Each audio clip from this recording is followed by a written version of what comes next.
La noticia hace poco estuvo en todos los medios que es que el intendente llevó el proyecto sobre transporte fluvial. Yo para recordar un poco, en realidad en el 2011, ANA formaliza en una actuación administrativa los antecedentes de todo el trabajo que se venía realizando sobre movilidad fluvial. Entonces, ese documento que reflotamos hace muy poco tiempo, en realidad era la compilación de trabajos que venía haciendo la Dirección de Planificación. En realidad lo que a nosotros un poco nos inspiró para reunir todo lo que habíamos estado produciendo fue la necesidad de que apareciera todo lo que fuese propuesta de movilidad en el plan urbano. Por eso reunimos las diferentes propuestas en un trabajo que permitiera sumarlo al plan urbano. Todos los ejes sobre los que estuvimos trabajando permitían ser desarrollados en forma independiente, porque a nosotros al marco general ya lo teníamos armado. Incluso tomábamos la precaución de estar permanentemente viendo cómo avanzaba el plan urbano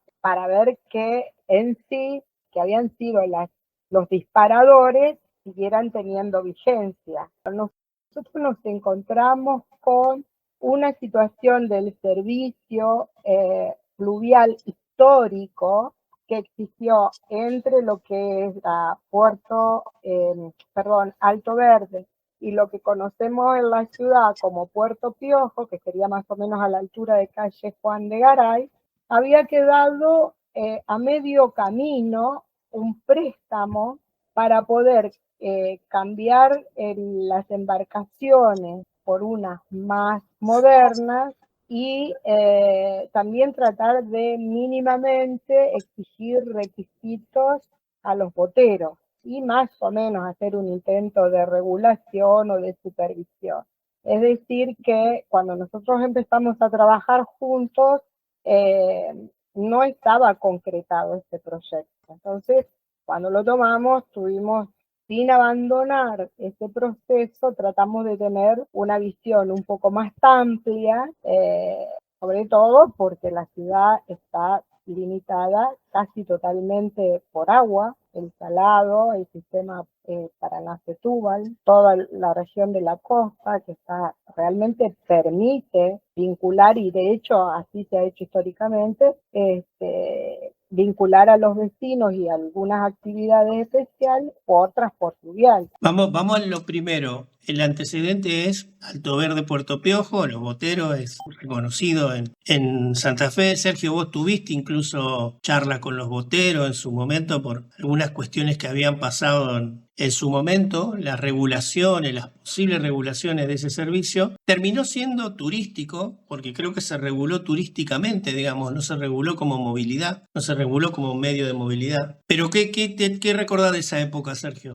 Yo rescato un tema que mencionaba Ana recién y que era importante, porque fue el primer intento, entiendo, de incluir al transporte fluvial dentro de la matriz de movilidad urbana. Porque esto que mencionaba Ana fue un subsidio del Ministerio de Desarrollo Social de la Nación por aquella época, con esa lógica. Entonces, el primer intento de formalizar transporte fluvial formal, digamos, fue ese, y creo que no hubo más después tampoco. Así que fuera de transporte por colectivos y de taxis, me parece que fue fue el primer proyecto. Luego vino el tema del tranviario, del ferrocarril urbano, pero fueron los intentos de ampliar la matriz de movilidad urbana a otros modos. Y hubo, bueno, esto de la regulación de eso, que fue como la base, tuvo que ver fundamentalmente con encuadrarlo en turismo. O sea, así fue, se encuadró en turismo para darle alguna definición. Finalmente, ahí pasó un tema que fue importante. Pasaron dos cosas importantes que atentaron contra la consolidación del proyecto. Una era de origen, es que esas embarcaciones que llegaron de Nación, el dinero que llegó de Nación, no fueron asignados a los boteros tradicionales que trabajaban específicamente en el cruce de personas de Alto Verde a Santa Fe, por lo cual no hubo posibilidades de pegar un salto cualitativo a ese traslado que se hacía, y ya que tenía mucha historia de los orígenes del Alto Verde, digamos, estamos hablando hace un siglo prácticamente o más, no existió esa posibilidad de sustituir, que fue la idea original, sustituir las embarcaciones y profesionalizar esos cruces. Ese fue el primer inconveniente. El segundo fue que más recientemente a esa circunstancia, la llegada de las embarcaciones de Alto Verde se trasladaron desde Juan de Garay, la altura de calle Juan de Garay, como decía Ana, se trasladaron hacia el sur, a la altura, más al sur de 3 de febrero, en el Parque del Sur. Entonces, lo que naturalmente se fue dando en la evolución del uso para la gente que cruzaba Alto Verde o de Alto Verde al centro de Santa Fe, lo que era la calle Juan de Garay, que era pleno microcentro de la ciudad, el traslado por una cuestión de operación portuaria se trasladó unos 600, 700 metros hacia el sur, lo que dificultaba más esa vinculación no solamente a las actividades comerciales, educativas o de salud, sino a el propio acceso del transporte público. Entonces esas dos cosas me parece que fueron circunstancias importantes que atentaron contra el proyecto original. Una de las cosas importantes que tiene el proyecto en ese momento es que estaba planteado desde 3 enfoques: el enfoque recreativo, el de urbano de pasajeros y el interurbano de pasajeros, donde ya estábamos, como bien decía Ana, cuando armamos el plan urbano, la idea era incorporar ya la escala metropolitana como una escala importante dentro del plan urbano. ¿Cuáles eran esas conexiones, Ana, que habían pensado como metropolitano? Bueno, los metropolitanos eran un poquito ambiciosos porque empezaba a pensar llegar a Coronda, terminamos queriendo llegar a Rosario. Pero bueno, para poder ir cumpliendo escalas más chicas siempre conviene ser ambicioso cuando se está viendo las posibilidades, o sea, la lluvia de ideas que generalmente llamamos. No nos pusimos límites en eso. Bueno, teníamos posibilidades también de ir hasta Santo Tomé, podíamos ir hacia el norte, más allá de la línea recreativa, que si mal no recuerdo, terminaba a la altura del Espigón 2. La verdad que era una propuesta muy linda, es hoy día una propuesta muy linda, muy interesante porque, repito, el hecho de estar rodeados de agua es inconcebible que no se aproveche como medio de transporte. Y en cuanto a, Sergio, y en cuanto a infraestructura para poder armar el proyecto, hay una infraestructura de muelles, de paradas y demás, que supongo que no debe ser un elemento muy económico dentro del proyecto, que no lo habíamos cuantificado en su momento, pero debe ser un tema para charlar con las autoridades, ¿no? Me parece, dos cosas. Me parece que lo habíamos cuantificado. Ana me va a corregir, pero me parece que estaba cuantificado el tema de infraestructura. Yo solamente quiero acotar el tema del rol turístico o de la componente turística que habíamos incluido en el proyecto, porque era un momento que se estaba revalorizando y la ciudad se estaba amigando con el agua de nuevo. Recordemos que pocos años antes de eso, Santa Fe tuvo dos catástrofes hídricas, una por el Salado y otra por el Paraná. No, y otra por las lluvias, perdón. Entonces, era como que el agua era una amenaza. Estar en un valle aluvional del Paraná y en la zona esta era una amenaza para todos. Entonces fue un proceso, ese proyecto también se dio en un proceso de revalorización ambiental y del entorno en el cual estaba emplazado la ciudad. Eso, entonces, el tema turístico tenía esa potencialidad y por eso fue un eje importante.